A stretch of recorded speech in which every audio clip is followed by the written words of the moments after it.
Bonjour à tous la team OM, bienvenue sur le canal Olympien pour le JT Mercato OM de ce mercredi 29 janvier 2025.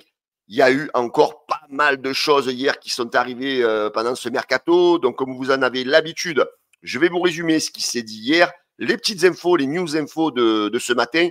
Quand j'enregistre cette vidéo, il est quasiment 10h moins 20.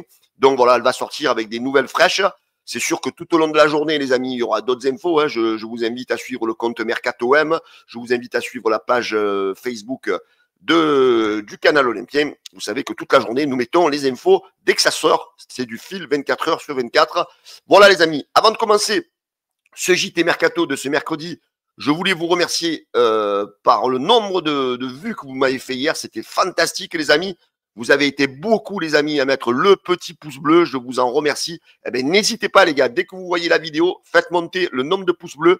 Comme ça va permettre au JT Mercato OM de monter dans les hautes sphères du référencement de YouTube. Voilà, les amis. Alors, on va tout de suite commencer ce mercato avec les titres. Les titres, voilà. Donc, il y a plusieurs sujets aujourd'hui. L'OM menacé dans le dossier Zaleski. Akpom, alors ça c'est la nouvelle piste en attaque de l'Olympique de Marseille. Iheanacho, une offre de l'OM pour Séville, aussi ça encore une attaque, une piste en attaque. Pour Lopez, la bonne opération pour l'Olympique de Marseille. La course pour Mathys Tel est ouverte.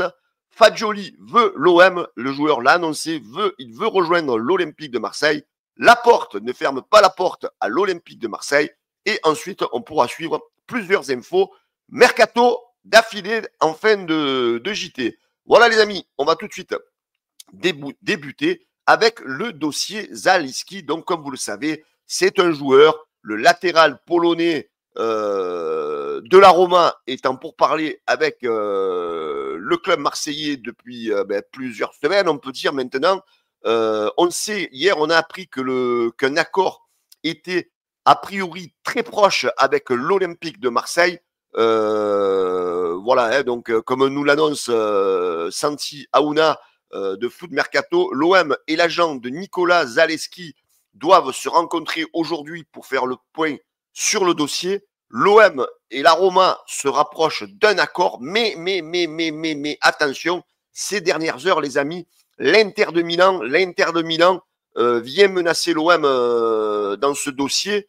Voilà, on sait que l'Inter a aussi un intérêt pour ce joueur. Alors, on espère que les Milanais ne vont pas faire capoter l'affaire parce que c'est vrai que ça serait de bon augure que ce joueur rejoigne l'Olympique de Marseille. Alors, on parle d'une somme d'autour de 5 millions d'euros. Voilà, ce qui n'est pas non plus une somme extraordinaire. Mais voilà, c'est surtout un joueur qui pourrait être très intéressant pour l'Olympique. Voilà, on espère qu'aujourd'hui, ça va aller de l'avant et que l'OM va réussir à avoir un accord avant que l'Inter intervienne réellement dans ce dossier. Alors, une nouvelle piste, les amis, hier en attaque est apparue, c'est la piste de Chouba Akpom, dont l'attaquant britannique de 29 ans qui est du côté de l'Ajax d'Amsterdam, mais a priori, il serait suivi aussi en Angleterre par Leicester et Sunderland. Alors, qui connaît cet attaquant? Alors, c'est un attaquant britannique qui a 29 ans, beau gabarit, 1m83, il est coté autour de 8 millions d'euros. Alors, par contre, quand on observe sa capacité à jouer avec l'Ajax, depuis le début de la saison, il a fait partie que 14% des matchs en départ. Donc voilà, c'est un joueur qui est à peine dans la rotation. Il a joué 7 matchs, il a mis qu'un but. Voilà, donc c'est un joueur vraiment qui fait un début de saison très palo, hein, voilà, c'est ce qu'on va dire, hein, très palo. Franchement, je comprends pas trop cette piste, hein, je vous l'avoue moi le premier, je sais pas ce que vous en pensez vous. Voilà, hein, c'est un joueur comme vous pouvez le voir il a eu sa plus haute cote. Elle s'est élevée donc en juin 2023, elle était à 12 millions d'euros. C'est un joueur qui peut jouer avant-centre.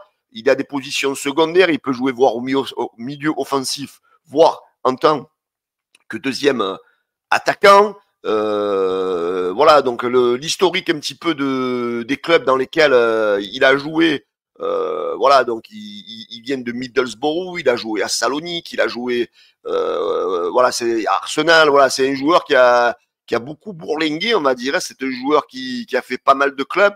Alors, en général, je sais pas, j'ai presque envie de vous dire, quand on fait beaucoup de clubs comme ça, c'est pas trop bon signe non plus, quand on vous garde pas très longtemps dans les clubs. Alors, ses performances, elles sont pas non plus extraordinaires, hein. Voyez, c'est un joueur qui appartenait à la base à Arsenal, qui a beaucoup navigué. Arsenal a souvent prêté ce joueur. Regardez dans ses débuts, donc il a fait 4 matchs Brentford, 0 but, 6 matchs Coventry, 0 but. Nottingham Forest, 7 matchs, 1. Hull City 2015-2016, 42 matchs, 7 buts. À Brighton, 10 matchs, 0 but. À Saint-Tron en Belgique, 16 matchs, 6 buts. Ensuite, il était allé en Grèce. Alors, il a fait 2 saisons. Il a mis 18 buts. Donc, ça fait une moyenne de 9 buts. Ensuite, il a fait 3 saisons quasiment à Middlesbrough. Il a mis 37 buts. Pareil, on est sur une moyenne à 12 buts par saison. Voilà. Et 2 saisons à l'Ajax à 23 buts. Voilà, c'est un joueur voilà, qui plafonne, on va dire, à 11-12 buts saison. Voilà, je vous avoue franchement que je comprends pas trop cette piste. Voilà, est-ce que c'est une piste pour noyer le bateau? Est-ce que c'est un panic buy? Parce qu'on sait peut-être plus trop où on en est du côté de l'OM avec cette piste de l'attaquant. Voilà, donc c'était pour vous présenter cette piste Chouba Upcom. Alors sur le coup, quand il est sorti le nom, je croyais que c'était un nouvel opérateur téléphonique. Mais voilà, donc a priori l'OM serait intéressé par ce joueur, donc je pense que c'est une fausse piste. J'espère du moins, parce que quand je vois ce genre de nom, a priori, bon, faire partir Wai, oui, mais pour faire venir ce style de joueur, je pense pas que ce soit une excellente affaire. Alors ensuite, une autre piste est sortie hier, c'est l'OM souhaiterait se faire prêter Kelechi Iheanacho, excusez-moi pour la prononciation, joueur de 28 ans, lui aussi. Donc voilà, c'est un joueur qui est coté sur Transfermarkt à 5 millions d'euros. Voilà, c'est un joueur lui aussi, hein, c'est un joueur qui tourne pas trop, hein, qui joue à Séville, qui a fait il a été un match sur 4 depuis le début de la saison titulaire. Voilà, il a mis 0 but en 9 matchs. Voilà, donc c'est un joueur qui est en grosse difficulté, on va dire. On voit que sa cote, elle s'effondre là. Donc c'est un joueur qui était coté au plus haut, hein, il y a 3 ans en arrière, 4 ans quasiment, à 20 millions d'euros. Sa cote s'est effondrée à 5 millions d'euros. Voilà, donc c'est un joueur de 28 ans. Il peut jouer lui aussi avant-centre et attaquant en deuxième attaquant. Voilà, quand on regarde un petit peu son parcours, hein, c'est un joueur donc que Manchester City a acheté 15 millions d'euros. Il est parti à Leicester, voilà, Séville. Voilà, c'est vraiment un parcours, voilà, je veux dire presque bizarre. Hein. Donc quand vous voyez un petit peu ses performances, donc avec Leicester City, il avait marqué donc 61 buts donc en 5-6 ans, donc on a une moyenne de 10 buts par saison. Voilà, en 2 saisons, pareil, il avait marqué une dizaine de buts par match avec City. Et là, à Séville, en 11 matchs, il a mis 3 buts. Voilà, hein, donc c'est des joueurs quand même qui sont un peu à la ramasse. Hein. Des joueurs à la ramasse, des joueurs en perte de vitesse. Voilà, j'ai presque envie de me dire, j'espère que c'est que des noms pour cacher d'autres pistes, parce que c'est vrai que si c'est des pistes comme ça que tu fais venir à l'OM pour après avoir fait partir, comme il s'appelle, notre ami Wai. Voilà, donc je vois pas l'intérêt. Je vois pas l'intérêt de faire sortir ce genre de nom. Alors ensuite, les amis, Pau Lopez. Pau Lopez, ça sera par contre la bonne offre de l'Olympique de Marseille. Je vous en parlais hier dans le Mercato, dans le JT Mercato d'hier. Donc il était en discussion très avancée avec le club mexicain de Toluca.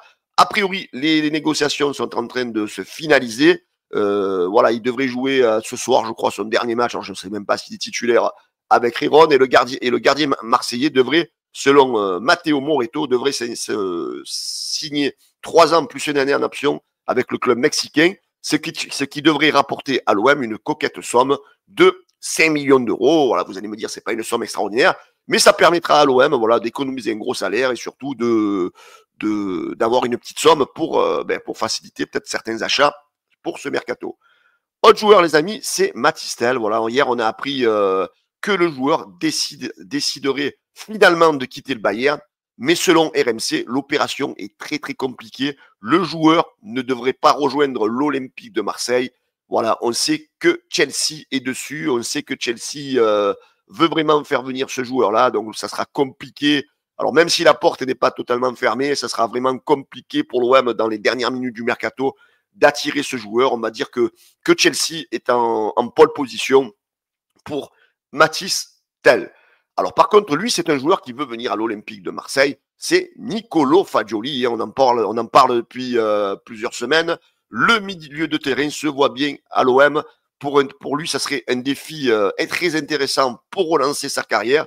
Alors, le problème, c'est au niveau de la discussion de la finalité du prêt. On va dire que du côté de l'OM, on veut un prêt avec option d'achat. Et du côté de l'OM, de la Juve, on veut une option d'achat obligatoire. Donc voilà, donc c'est les dernières discussions, on va dire, entre les deux clubs. Alors, est-ce que la Juve va céder et va accepter la proposition de l'OM avec une option d'achat, ou est-ce que l'OM va céder à la Juve pour avoir une option d'achat obligatoire? Après, je pense que l'OM ne prendrait pas trop de risques. Le joueur, c'est quand même un joueur très talentueux. Voilà, on a besoin de ce style de joueur un peu offensif de l'OM. On n'a pas ce style de joueur. Donc, moi, je dis que ça serait une bonne affaire. Maintenant, à quel prix l'option d'achat obligatoire? Ça c'est pas filtré. On en sera peut-être un petit peu plus si l'opération se fait. Mais voilà, donc on sait que le joueur, déjà, lui, veut rejoindre l'OM. Et on sait que l'OM a du mal on manque un peu de force offensive au milieu de terrain. Moi, je dis franchement que ça serait une très bonne affaire de faire ce dossier-là. Ensuite, les gars, donc, alors c'est pas pour cet été, c'est pas pour cet hiver, ça serait peut-être pour cet été. Laporte ne ferme pas la porte à l'OM. Voilà, j'ai trouvé ce titre très facile. Donc, un intérêt de l'OM existe toujours autour de Aymeric Laporte, mais la piste, selon RMC, ne devrait pas aboutir cet hiver. Les dirigeants pourraient alors relancer le dossier cet été.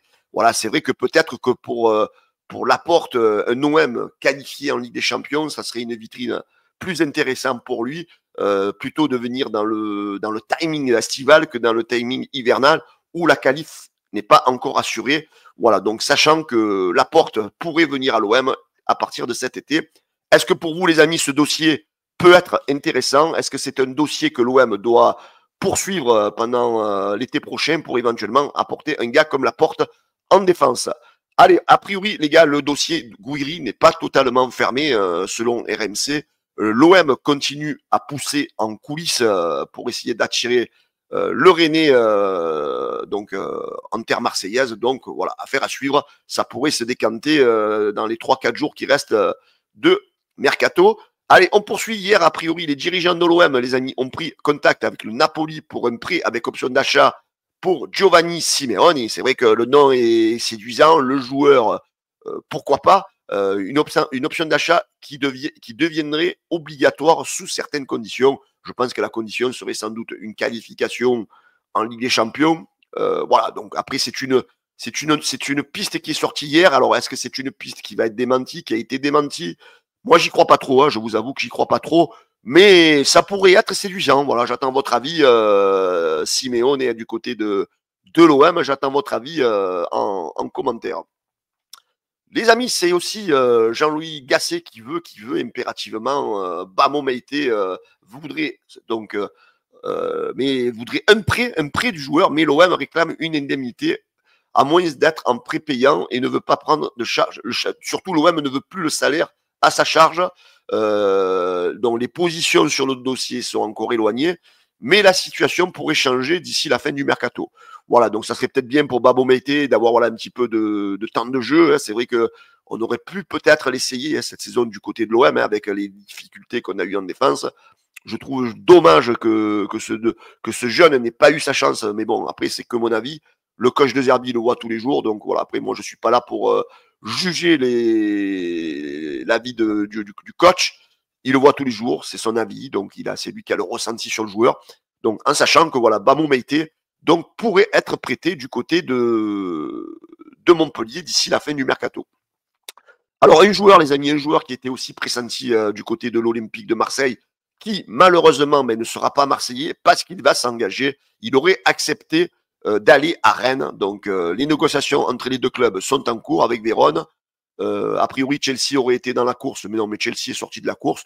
Donc voilà, Reda Belayan, qui était a priori suivi par l'Olympique de Marseille, aurait donné donc sa préférence pour le Stade Rennais.